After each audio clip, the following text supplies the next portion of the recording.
नमस्कार दोस्तों, कैसे हो? उम्मीद करते बहुत अच्छे होंगे। आप देख रहे हैं अपना यूट्यूब चैनल दिनेश टूल्स और मैं हूं दिनेश कुमार। दोस्तों आइए आज के वीडियो में बात करते हैं। आप कक्षा BA, BSc, BCom, LLB, BEd, MEd यानी 12वीं के बाद किसी भी क्लास का स्कॉलरशिप का फॉर्म आप कैसे फिल कर सकते हैं, फ्रेश नया फॉर्म सत्र 2024-25 के लिए। तो चलिए आज के वीडियो में इसी टॉपिक पर हम बात करते हैं। इसके लिए दोस्तों सबसे पहले आप अपने मोबाइल का क्रोम ब्राउज़र या लैपटॉप पीसी का क्रोम ब्राउज़र ओपन कर लीजिएगा। वहाँ टाइप कीजिएगा scholarship.up.gov.in। इसका लिंक हम आपको डिस्क्रिप्शन बॉक्स में दे देंगे, वहाँ से सीधे आप यहाँ पर आ जाएंगे। सबसे पहले इतना आपको सर्च कर लेना है। कुछ इस तरह का इंटरफेस आपके सामने दिखाई देगा दोस्तों। ठीक इस तरह का इंटरफेस आपके सामने दिखाई देगा। यहाँ एक ऑप्शन आपको दिखाई दे रहा होगा स्टूडेंट का, इसी पर आपको क्लिक करना। अगर आप मोबाइल पर क्लिक कर रहे हैं तो आपको थोड़ा सा यहाँ लॉन्ग प्रेस करना होगा। ठीक, लॉन्ग प्रेस करने के बाद देखिए आपके सामने स्टेप खुल के आ जाएंगे। Registration, fresh login, renewal login. तो सबसे पहले आपको रजिस्ट्रेशन करना है। यहाँ रजिस्ट्रेशन का ऑप्शन दिख रहा है दोस्तों, सबसे पहले इसी पर आपको क्लिक कर लेना है क्योंकि हम नया फॉर्म फिल कर रहे हैं। देखिए रजिस्ट्रेशन पर क्लिक करने के बाद कुछ इस तरह का इंटरफेस आपके सामने खुल के आ जाएगा। यहाँ देखिए ये जो आप SC ST या जनरल कैटेगरी के हैं इस पर क्लिक करेंगे, आप OBC कैटेगरी के हैं तो इस पर क्लिक करेंगे, आप माइनॉरिटी के हैं तो इस पर क्लिक करेंगे। ठीक दोस्तों, इसके बाद समझिए अगर आप BA, BSc, बीकॉम यानी इंटर के बाद किसी भी क्लास का फिल कर रहे हैं फॉर्म, तो यहाँ आपको थर्ड ऑप्शन पर क्लिक करना है, वाले पर क्लिक करना है। Post matric other than intermediate, आप उत्तर प्रदेश वालों के लिए है। अगर आप अदर स्टेट से हैं तो ये post matric other than other state पर आपको क्लिक करना है। इसी प्रकार अगर आप OBC कैटेगरी के हैं तो आपको post matric other than intermediate वाले पर क्लिक करना है। तो चलिए हमारा जो है BSc का है तो हम post matric other than intermediate पर क्लिक करते हैं। देखिए दोस्तों क्लिक करने के बाद कुछ इस तरह का इंटरफेस आपके सामने खुल के आ जाएगा। इसको स्क्रॉल करते हुए नीचे आ जाएंगे। यहाँ से आपको डिस्ट्रिक्ट सेलेक्ट करना है। डिस्ट्रिक्ट सेलेक्ट करने के बाद शिक्षण संस्थान यानी उस जिले में जितने भी विद्यालय हैं ग्रेजुएशन लेवल की पूरे खुल के लिस्ट आपके सामने आ जाएगी। उसके बाद आपका जाति वर्ग समूह सेलेक्ट करना है, उसके बाद धर्म सेलेक्ट करना है, उसके बाद आप अपना नाम अपने आधार कार्ड के हिसाब से फिल करेंगे दोस्तों। अब यहाँ देखिए पूरी लिस्ट खुल के आ जाएगी। अब आपका जो भी कॉलेज हो इसमें से आप अपना सेलेक्ट कर लीजिएगा। चलिए हम सेलेक्ट कर लेते हैं दोस्तों। कॉलेज सेलेक्ट करने के बाद जाति वर्ग या समूह आपको सेलेक्ट कर लेना है। ठीक, अगला ऑप्शन आपको दिया है 4 नंबर दिया है धर्म। ठीक, यहाँ से आप जो भी धर्म हो उसको आप सेलेक्ट कर लेंगे। उसके बाद आपको यहाँ अपना नाम फिल करना है, उसके बाद मोबाइल नंबर, उसके बाद हाई स्कूल उत्तीर्ण करने का वर्ष, उसके बाद हाई स्कूल का बोर्ड, उसके बाद हाई स्कूल का रोल नंबर, उसके बाद पासवर्ड आपको फिर इसको कंफर्म करना है। उसके बाद ये कैप्चा दिखाई दे रहा है, इसको फिल करके OTP का ऑप्शन दिखाई दे रहा है।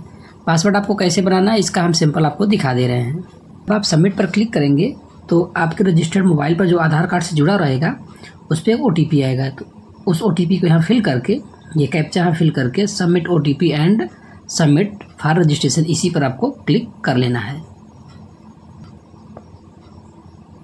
जैसे ही आप OTP पर सबमिट करेंगे तो आपका यहाँ रजिस्ट्रेशन नंबर आ जाएगा।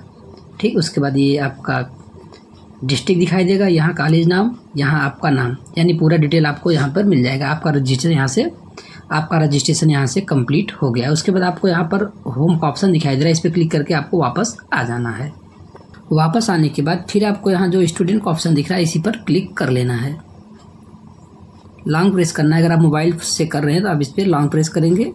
उसके बाद देखिए आपको ऑप्शन दिखाई देगा फ्रेश लॉगिन, इसी पर आपको क्लिक कर लेना है। थोड़ा सा यहाँ पर भी आप लॉन्ग प्रेस करेंगे अगर आप मोबाइल से कर रहे हैं तो। देखिए क्लिक करने के बाद यहाँ एक ऑप्शन दिखाई देगा post matric student login, intermediate student login, ये ऑप्शन दिखाई दे रहा है post matric other than student login. इसी पर आपको क्लिक करना है क्योंकि आपका BA, BSc किसी भी क्लास का हो सकता है फॉर्म जो फिल कर रहे हो। इसी पर आपको क्लिक कर लेना है। क्लिक करने के बाद कुछ इस तरह का इंटरफेस आपके सामने खुल के आ जाएगा। यहाँ आपको रजिस्ट्रेशन संख्या फिल करना है, यहाँ आपको मोबाइल नंबर, उसके बाद आपने जो पासवर्ड बनाया है, उसके बाद ये कैप्चा फिल करके आपको सबमिट पर क्लिक कर देना है। यहाँ सबमिट का ऑप्शन दिख रहा है, इसी पर आपको क्लिक कर देना है। चलिए हम भी फिल जैसे ही आप registration number, mobile number, password fill करने के बाद सबमिट करेंगे कुछ इस तरह का इंटरफेस आपके सामने खुल के आ जाएगा। यहाँ देखिए जो आपने फॉर्म को फिल किया है वो यहाँ पर दिखाई देगा। उसके बाद दोस्तों आपको यहाँ 3 डॉट्स दिखाई देगा मोबाइल में और लैपटॉप PC पर किनारे ऐसे दिखाई देगा, इसी पर आपको क्लिक कर लेना है। देखिए क्लिक करने के बाद कुछ इस तरह का इंटरफेस आपके सामने खुल के आ जाएगा। ये रजिस्ट्रेशन आपका हो गया। रजिस्ट्रेशन आपने जो स्लिप था उसको प्रिंट कर लिया। अब अगला आपका आता है डिजिलॉकर से सत्यापन। इसी पर आपको क्लिक कर लेना है। डिजिलॉकर सत्यापन क्लिक करने के बाद कुछ इस तरह का इंटरफेस आपके सामने खुल के आ जाएगा। इसी पर आपको फिर से क्लिक कर लेना है। क्लिक करने के बाद यहाँ ओके मांग रहा है, इसको आप ओके कर देंगे। उसके बाद देखिए यहाँ आपसे मोबाइल नंबर या यूज़र नेम या आधार नंबर मांग रहा है। तो आप जिससे अपना डिजिलॉकर अकाउंट साइन इन करना चाहते हैं उसको आपको यहाँ पर फिल करना है। चलिए हम आधार कार्ड से ही करते हैं, इसलिए हम यहाँ पर अपना आधार कार्ड नंबर डालते हैं। तो ऑप्शन दिखाई दे रहा है, इसी पर आपको क्लिक कर लेना है।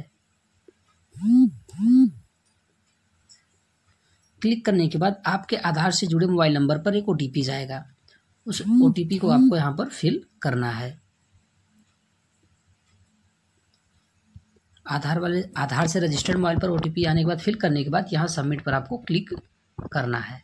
नंबर पर OTP आए हुए को फिल करने के बाद जब सबमिट पर क्लिक करेंगे तो आपको एक डिजिलॉकर पे 6 डिजिट का सिक्योरिटी पिन मांगता है। यहाँ वो आपको फिल करके सबमिट पर क्लिक करना है। 6 डिजिट का OTP फिल करने के बाद कुछ इस तरह का इंटरफेस आपके सामने खुल के आ जाएगी। इसको स्क्रॉल करते हुए नीचे आ जाएंगे। यहाँ अलाउ का ऑप्शन दिखाई दे रहा है, इसी पर आपको क्लिक कर लेना है। देखिए नीचे आपका पूरा डिटेल खुल के आ जाएगा। यहाँ आप अपना पूरा डिटेल चेक कर सकते हैं, नाम, पिता का नाम, आपका एड्रेस, डेट ऑफ बर्थ। पूरा देखने के बाद यहाँ आपको वेरीफाई डिटेल का एक ऑप्शन दिखाई देगा, इसी पर आपको क्लिक कर लेना है। क्लिक करने के बाद देखिए आपका ये फॉर्म पुनः इस तरह से हो जाएगा। तो पुनः आपको यहाँ 3 डॉट्स दिखाई दे रहे हैं, इसी पर आपको क्लिक करना है। क्लिक करने के बाद देखिए आपका रजिस्ट्रेशन हो गया, स्लिप प्रिंट कर लिए, डिजिलॉकर सत्यापित हो गया। जो पर आपका फॉर्म फिल होता जा रहा है वहाँ चेक मार्क लगता जा रहा है, आप देख सकते हैं। अब आपका अगला स्टेप खुला है, छात्रवृत्ति हेतु आवेदन पत्र भरे, इसी पर आपको क्लिक कर लेना है। देखिए क्लिक करने के बाद कुछ इस तरह का इंटरफेस आपके सामने खुल के आ जाएगा। यहाँ पाठ्यक्रम का प्रकार ये ऑलरेडी सेलेक्ट रहेगा। यहाँ पाठ्यक्रम का नाम आपको सेलेक्ट करना है कि आप कौन से पाठ्यक्रम में प्रवेश लिए हैं। तो जो भी आपका हो, BA BSc, जो भी आपका हो, यहाँ से BA BSc, bachelor of commerce, bachelor of computer application, जो भी हो यहाँ से आप पूरा सेलेक्ट कर सकते हो। ठीक, BBA MA MSc आप यहाँ से सेलेक्ट कर सकते हो। तो हमारे केस में BSc का है तो हम BSc सेलेक्ट कर लेते हैं। उसके बाद अगला आता है दोस्तों आपके सामने पाठ्यक्रम का ब्रांच, थर्ड ऑप्शन। ठीक, इसको आपको सेलेक्ट कर लेना है, बैचलर ऑफ साइंस। उसके बाद चौथा ऑप्शन आपके सामने खुल के आता है पाठ्यक्रम का वर्ष। ये आपका कितने वर्ष का है? 3 वर्ष का, जिसमें आप पहले वर्ष का फिल कर रहे हैं। ये ऑलरेडी अपने आप से स्वयं लेगा। उसके बाद पाठ्यक्रम की पात्रता आपको सेलेक्ट करना है, यानी आपने ग्रेजुएशन में एडमिशन लिया है तो किस स्तर से लिया है, इंटर लेवल से लिया है ना। यहाँ जो भी हो आपका उसको सेलेक्ट कर लेना है। यहाँ अगर आप ग्रेजुएशन में एडमिशन लेते हैं तो इंटर लेवल से ही होता है ना, इसलिए इंटर यहाँ पर सेलेक्ट कर लेंगे। सेलेक्ट करने के बाद यहाँ दिया है वर्तमान पाठ्यक्रम में प्रवेश की तिथि। ठीक, पाठ्यक्रम में वर्तमान प्रवेश की तिथि दोनों एक ही यहाँ पर। उसके बाद विश्वविद्यालय एफिलिएटिंग एजेंसी का पंजीकरण, ये अगर आप फर्स्ट ईयर में हैं तो आपको नहीं फिल करना है, अगर आप सेकेंड ईयर या थर्ड ईयर में तो आपको फिल करना है। उसके बाद दोस्तों यहाँ दिया है एक आवासीय या दीवा, आप कहीं रूम लेकर आपको आवास मिला है वहाँ से रह रहे हैं या फिर आप दीवा हैं। तो अक्सर करके लोग, अगर आपको आवास नहीं मिला है तो आपको दीवा सेलेक्ट करना है। ठीक दोस्तों, उसके बाद यहाँ नीचे आने के बाद आपको हाई स्कूल का डिटेल देना है, कब आपने हाई स्कूल किया, कितना पूर्णांक था, कितना प्राप्तांक है आपका, प्रतिशत कितना हुआ, बोर्ड आपका यहाँ लिखना है, बोर्ड एफिलिएटिंग एजेंसी का नाम। ठीक, उसी तरह आपको इंटर में भी करना है। आप इंटर में यहाँ सेलेक्ट करेंगे, उत्तीर्ण वर्ष, पूर्णांक, प्राप्तांक, प्रतिशत, बोर्ड का नाम लिखना है। फिल करने के बाद ये जो आपको कैप्चा दिख रहा है यहाँ पर दोस्तों, ये कैप्चा फिल करके सबमिट पर क्लिक करेंगे। दोस्तों शैक्षिक योग्यता फिल करने के बाद यहाँ अगला ऑप्शन आपका खुल के आ जाता है निजी का।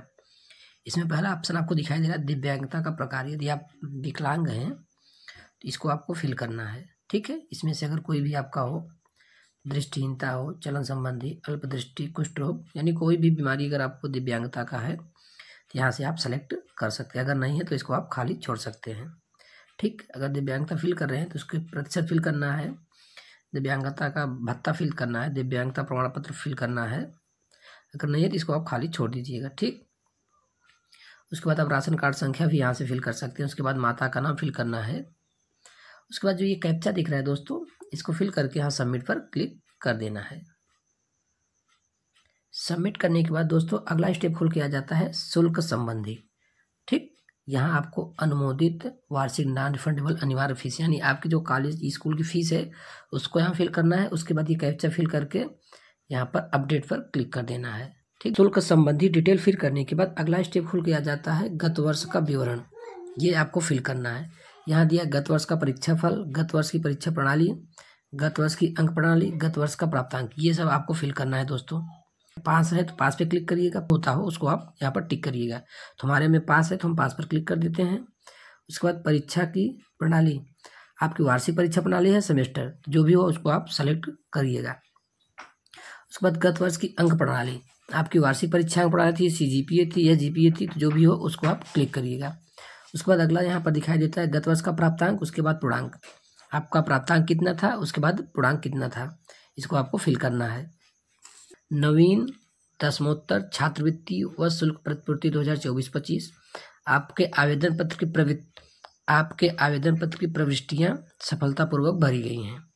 तो इस तरह का इंटरफेस आपके सामने खुल के आ जाएगा। अब यहाँ से आप वापस होम पेज पर आ जाएंगे। ठीक, यहाँ पर लैपटॉप PC में लिखा रहेगा होम, यहाँ छपा हुआ है घर का निशान, इसी पर क्लिक करके आप होम पेज पे वापस आ जाइएगा। देखिए इस तरह से पूरा डिटेल आपका फिल हो गया है। उसके बाद फिर यहाँ 3 डॉट्स पर आपको क्लिक करना है। उसके बाद अब आपके सामने ऑप्शन आ रहा है आवेदन पत्र संशोधित करें। अगर आपका कुछ गलत हुआ है तो उसको आप संशोधित कर सकते हैं, अन्यथा आय एवं जाति प्रमाणीकरण करें, इसी पर आपको क्लिक कर लेना है। ऐसे ही दोस्तों आय जाति प्रमाणीकरण पर क्लिक करेंगे, कुछ इस तरह का इंटरफेस खुल के सामने आपके आ जाएगा। यहाँ सबसे पहले आय प्रमाण पत्र का आवेदन संख्या फिल करना है, आय प्रमाण पत्र का क्रमांक यहाँ फिल करना है। उसके बाद ये कैप्चा फिल करके सबमिट पर क्लिक करना है। उसके बाद आपका पूरा डेटा दिखाई देगा, उसको आपको प्रमाणित कर लेना है। डिटेल फिल करने के बाद कुछ इस तरह से आपका वेरीफाई करने के लिए आएगा, इसको आप वेरीफाई करके यहाँ वेरीफाई इनकम डिटेल पर क्लिक कर लेंगे। वेरीफाई के बाद कुछ इस तरह का इंटरफेस खुल के आ जाएगा। ई डिस्ट्रिक्ट डाटा से आय प्रमाण पत्र मिलान संख्या सफल। उसके बाद अब आपको जात प्रमाण संख्या डालना है, जात का आवेदन फॉर्म संख्या, उसके बाद प्रमाण संख्या, दोनों फिल करने के बाद सबमिट पर क्लिक करना है। दोस्तों आय और जाति प्रमाण पत्र प्रमाणीकरण सफल होने के बाद देखिए इस पर फिर चेक मार्क लग गया। अब अगला ऑप्शन आपके सामने खुल के आया है प्रमाणीकरण हेतु आधार नंबर डालें, इसी पर आपको क्लिक कर लेना है। देखिए क्लिक करने के बाद अब यहाँ आपको आधार नंबर अपना फिल करना, नीचे दोबारा फिल करना, फिर इस पर चेक मार्क लगाना है। पुनः आपको यहाँ पर ये कैप्चा फिल करके वेरीफाई आधार पर क्लिक कर देना है। चलिए हम ऐसा कर लेते हैं। तो आधार नंबर वेरीफाई होने के बाद देखिए NPCI ये अपने आप से ले लिया। ठीक, ये स्वयं से ले लिया है, इसमें आपको कोई परेशानी नहीं होगा। उसके बाद अगला ऑप्शन आपके सामने खुल के आता है हाई स्कूल रोल नंबर प्रमाणीकरण करें। इस पर आपको देखिए क्लिक करने के बाद कुछ इस तरह का इंटरफेस आपके सामने खुल के आएगा। यहाँ दिखाई दे रहा है click high school board API, इसी पर आपको क्लिक कर लेना है। देखिए दोस्तों हाई स्कूल रोल नंबर प्रमाणीकरण चेक मार्क हो गया। अब आपको जांच हेतु आवेदन प्रिंट करें, इसी पर क्लिक कर लेना है। तो आप जांच हेतु आवेदन पर प्रिंट करें, कुछ इस तरह से इंटरफेस खुल के आपके सामने आ जाएगा ये फॉर्म। देखिए यहाँ सबसे ऊपर लिखा है यह प्रिंट शिक्षण संस्था में जमा करने हेतु मान्य नहीं है, यह केवल आपको अपने विद्यालय स्कूल में जांच करने के लिए मान्य है दोस्तों। तो इस तरह से आप अपना स्कॉलरशिप का फॉर्म फिल कर सकते हैं। दोस्तों अगर कोई जानकारी लेना चाहते हैं तो आप हमारे चैनल से जरूर जुड़ें। मिलते हैं नेक्स्ट वीडियो में, तब तक के लिए जय हिंद दोस्तों।